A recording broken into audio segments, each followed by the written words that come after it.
Good morning, class. Let us stand and pray first. Please lead the prayer, Natalie.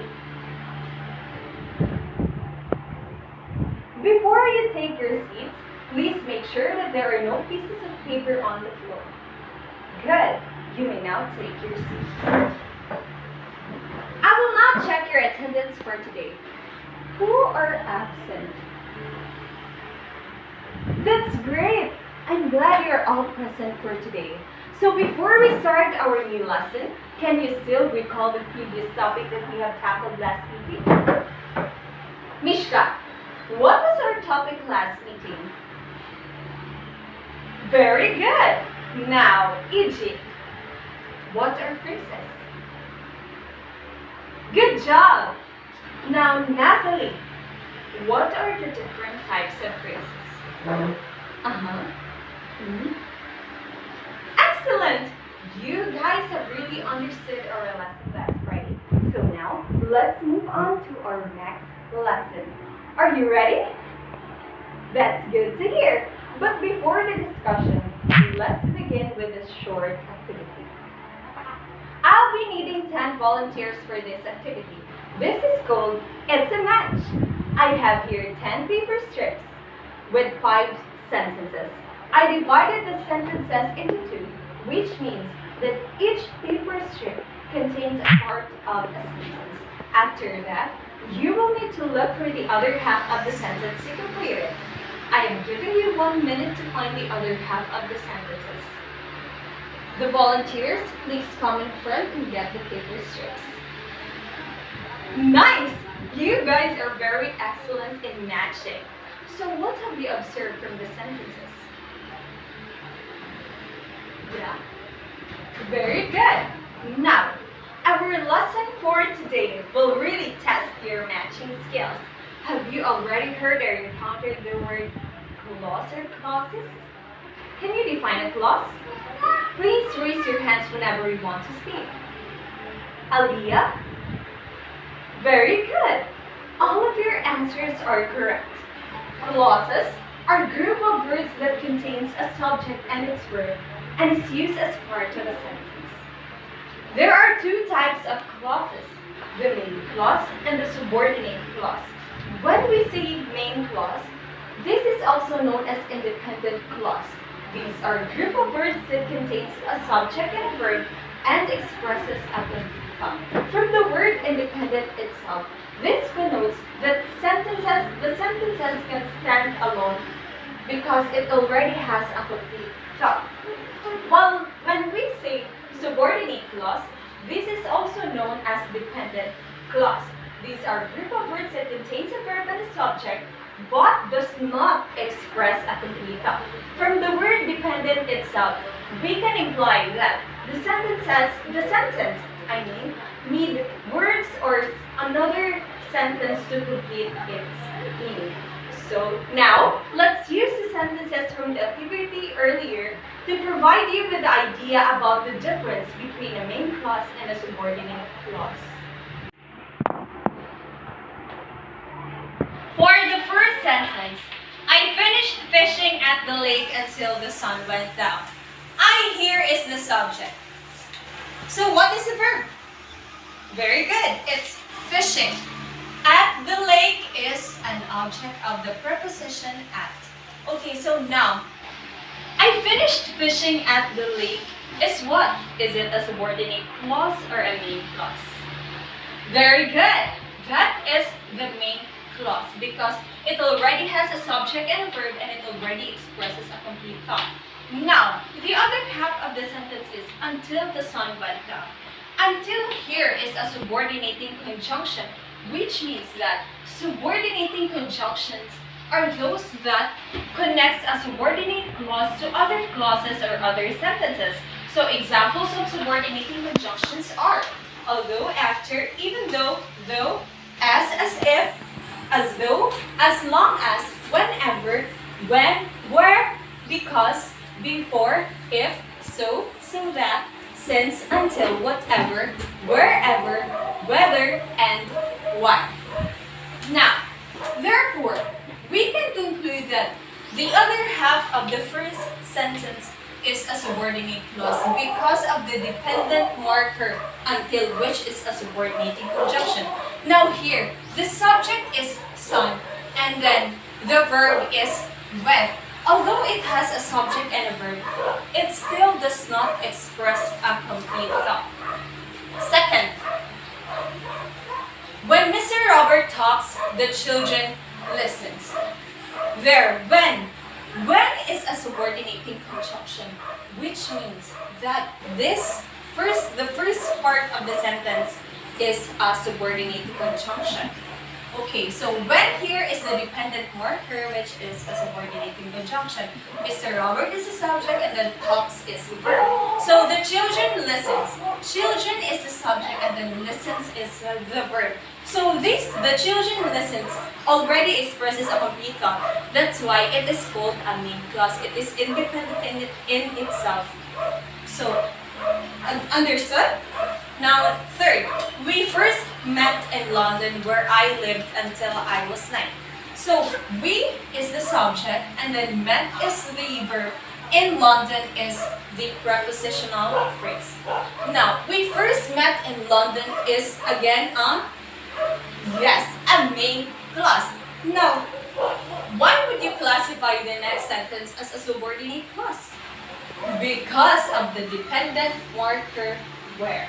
I lived until I was 9. I is the subject, lived is the verb, until I was 9 is the object of the preposition until. And then fourth, although it was sunny, we still wore pajamas. So can someone tell me where the main clause and the subordinate clause here? Shane. Very good. Although it was sunny is a subordinate clause because again of the dependent marker although, and then next is the main clause because it already expresses a complete thought and it has a subject and verb. So lastly, I saw a man who was crying. Now who can tell me where the main clause and the subordinate clause here?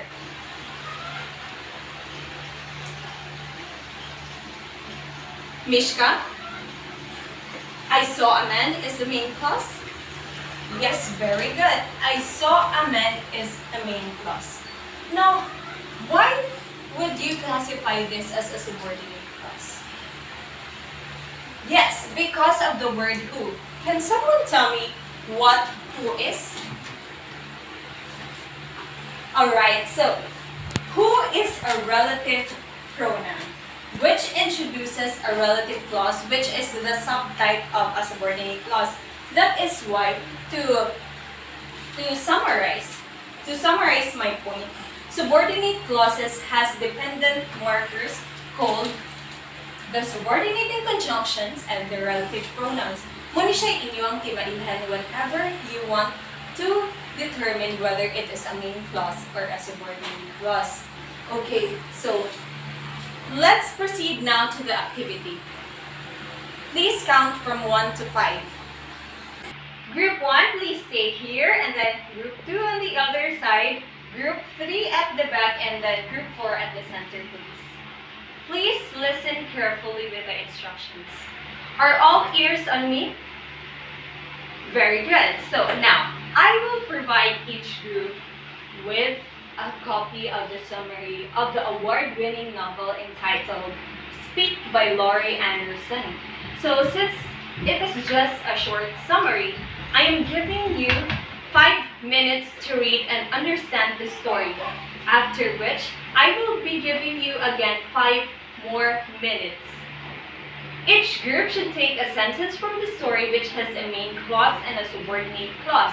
Please write your answers on the manila paper which I will be providing you. Make sure that it is visible to everybody. Okay? Now you may start. Okay, your time is up. Here's the challenge. You will need to identify the main clause and the subordinate clause of another group. This will be Group 1 versus Group 4 and Group 2 versus Group 3. Group 1, it is now your turn to classify the clauses found in Group 4's work. Well done! So in Group 4's work, here they take out the sentence. After facing the fact that she was raped is really a subordinate clause. Why? Because again, it has a dependent marker here. It starts with a dependent marker. That's why it is a subordinate clause.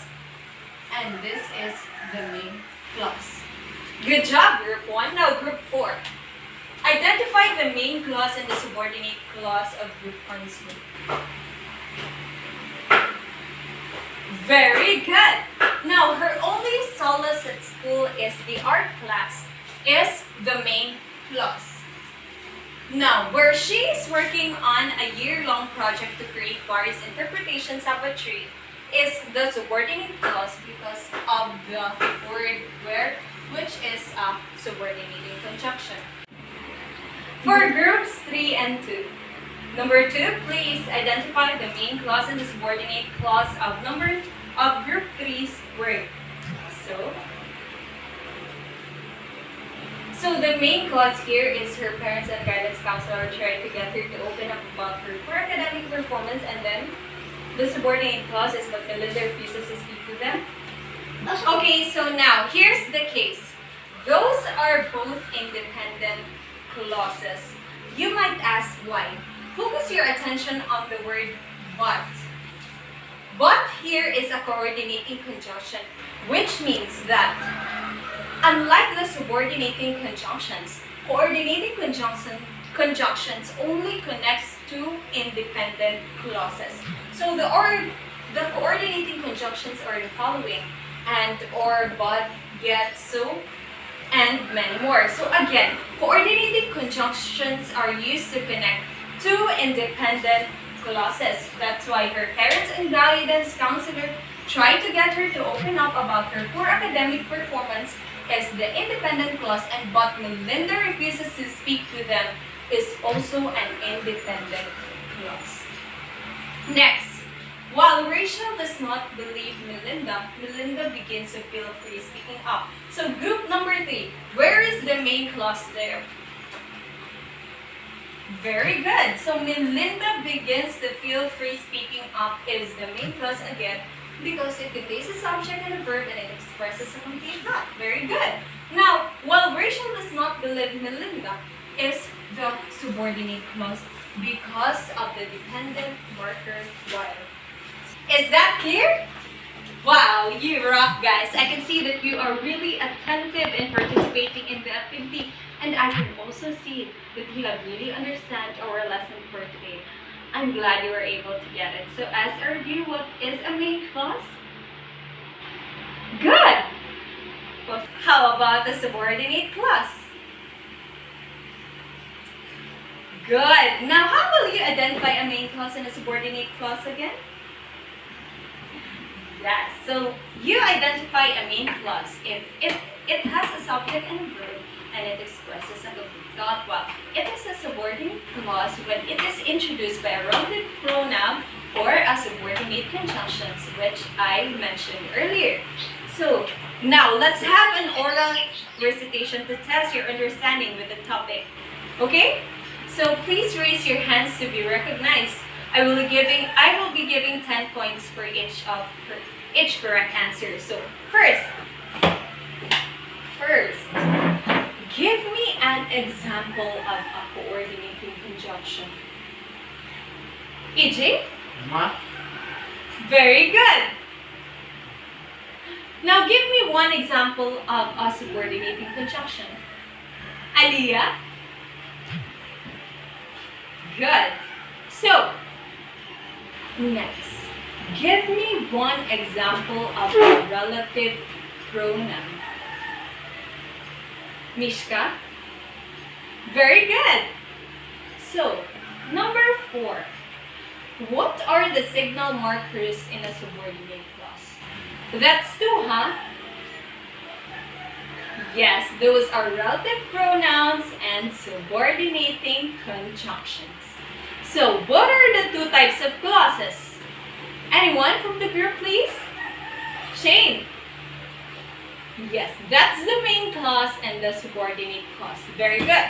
So now, let's have a very short quiz. This is only good for 10 minutes. Please get 1/4 sheet of paper. Listen for the instruction. Identify the main clause and the subordinate clause. You don't have to copy the sentences, answer it directly. Put a comma to separate your answer. So, I will be giving you here test papers which contains the sentences. Answer it directly on another sheet of paper, okay? Here.